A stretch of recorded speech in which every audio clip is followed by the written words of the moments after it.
Hello everyone, welcome to crack UPSC and MPPSC examination. I hope आप सभी अच्छे होंगे और अच्छे से अपनी पढ़ाई कर रहे होंगे। आज हम 8 जुलाई की करंट अफेयर डिस्कस करेंगे जो कि बहुत ही ज़्यादा इंपॉर्टेंट है। पहला इंपॉर्टेंट फैक्ट ये है कि हाल ही में उड़ीसा स्टेट गवर्नमेंट ने एक स्कीम लॉन्च की है जिसका नाम क्या है, बलराम। ठीक है, तो ये बलराम स्कीम किसके लिए लॉन्च की गई है? तो जो भी फार्मर है, जो भी किसान है उनके लिए, और ऐसे किसान जिनके पास भूमि नहीं है उसे गवर्नमेंट क्या करेगी, एग्रीकल्चर क्रेडिट प्रोवाइड कराएगी। लगभग इसमें 1040 करोड़ रुपए का क्रेडिट दिया जाएगा, एक तरह का ऋण दिया जाएगा, है ना, किसानों को। और यह ऋण जो भी ये डिज़ाइन किया है प्रोग्राम, किसके थ्रू किया गया है? नाबार्ड के द्वारा किया गया है। ठीक है, तो नाबार्ड हमारे लिए इंपॉर्टेंट हो जाता है, तो हमें नाबार्ड का फुल फॉर्म पता होना चाहिए। तो नाबार्ड का फुल फॉर्म क्या है? National bank for agriculture and rural development. Clear. इसका जो गठन हुआ था वो कब हुआ था? 12 जुलाई 1982 को। और इसका जो हेड क्वार्टर है वो कहाँ है? मुख्यालय मुंबई में। ठीक है, और वर्तमान समय में इसके जो चेयरपर्सन है वो कौन है? हरीश कुमार वानवाला जी है। ठीक है, ये तो इम्पॉर्टेंट हो गया। वर्तमान में उड़ीसा में जो सीएम है वो कौन है? तो हमें पता होना चाहिए, नवीन पटनायक जी हैं, बीजू जनता दल के लीडर हैं। दूसरा, जो उड़ीसा का जो कैपिटल वो क्या है? भुवनेश्वर है। ठीक है, ये आपको क्लियर होगा। नेक्स्ट इंपॉर्टेंट फैक्ट है आपका आज का कि हाल ही में इसरो ने क्या किया है, एक पिक्चर रिलीज की है ना, फोबोस की। अब ये फोबोस क्या है? तो फोबोस आपको पता होगा कि भारत ऐसा पहला देश बन गया था 2014 में कि जिसने पहले ही प्रयास में मंगलयान सफल कर लिया था, यानी मंगल पे अपना जो यान है वो प्रक्षेपण करने में। ठीक है, तो ये तो इम्पोर्टेंट हो जाता है, मार्स ऑर्बिटर मिशन उसको बोला गया था।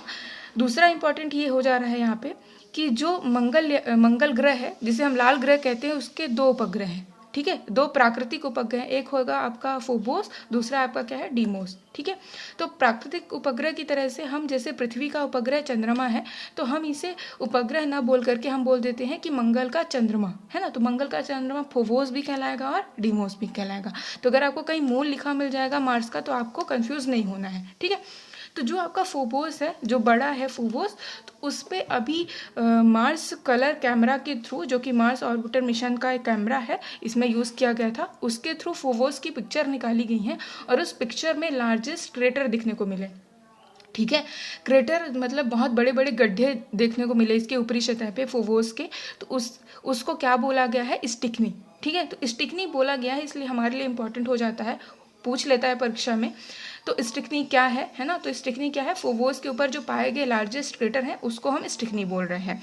ठीक है, अब ये इंपॉर्टेंट हो जाता है कि इसरो क्या है। तो इसरो एक तरह का, आपको पता होगा, इंडियन स्पेस रिसर्च ऑर्गेनाइजेशन है, जिसके थ्रू सैटेलाइट बनाए जाते हैं। ठीक है, सैटेलाइट बनाए जाते हैं, और ये कहाँ स्थित है? तो आपको बेंगलुरु में स्थित है। और इसका जो गठन हुआ था इसरो का, वो कब हुआ था? 15 अगस्त 1969 को हुआ था। और वर्तमान में इसके चेयरपर्सन कौन है? तो के शिवान जी हैं। ठीक है, आई होप आपको इतने फैक्ट क्लियर होंगे। नेक्स्ट इंपॉर्टेंट फैक्ट ये है कि हाल ही में जो फ्रांस के प्रेसिडेंट हैं आपकी इमैनुअल मैक्रोन जी, उन्होंने न्यू प्राइम मिनिस्टर अपॉइंट किया है, जीन्स कॉस्टेक जी, है ना। जीन कॉस्टेक को नया प्राइम मिनिस्टर बनाया है, किसने? इमैनुअल मैक्रोन ने। ठीक है, तो ये हमारे लिए इंपॉर्टेंट हो जाता है अगर अपॉइंटमेंट न्यू पूछ लिया जाता है करंट के न्यूज़ से, इसलिए हमें पता होना चाहिए। तो आपको पता होगा कि जो फ्रांस है वो यूरोप में है। ठीक है, दूसरा, फ्रांस की जो कैपिटल है वो क्या है? पेरिस है। ठीक है, ये इंपॉर्टेंट हो जाता है।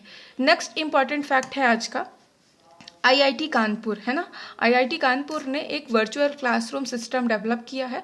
आपको पता है कोविड-19 पैंडेमिक की वजह से घर पे ही रहना है और घर से ही सारे बच्चों की पढ़ाई करवाई जा रही है ऑनलाइन डिजिटल वे पे, इसलिए जितने जो भी न्यू आइडियाज़, जो भी न्यू सिस्टम लॉन्च हो रहे हैं वो हमारे लिए बहुत ही इंपॉर्टेंट हो जाते हैं आगामी परीक्षाओं के लिए। ठीक है, इसलिए हमें पता होना चाहिए, और ख़ासकर अगर कोई ऐसे सेक्टर कर रहे हैं तो और भी ज़्यादा इंपॉर्टेंट हो जाता है।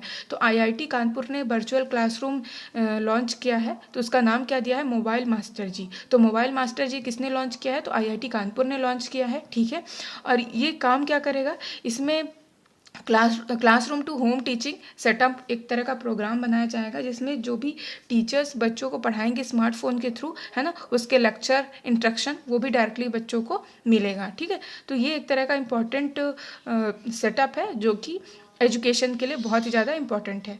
ठीक है, तो आपको ये सारे फैक्ट क्लियर होंगे। Okay, thank you for watching this video.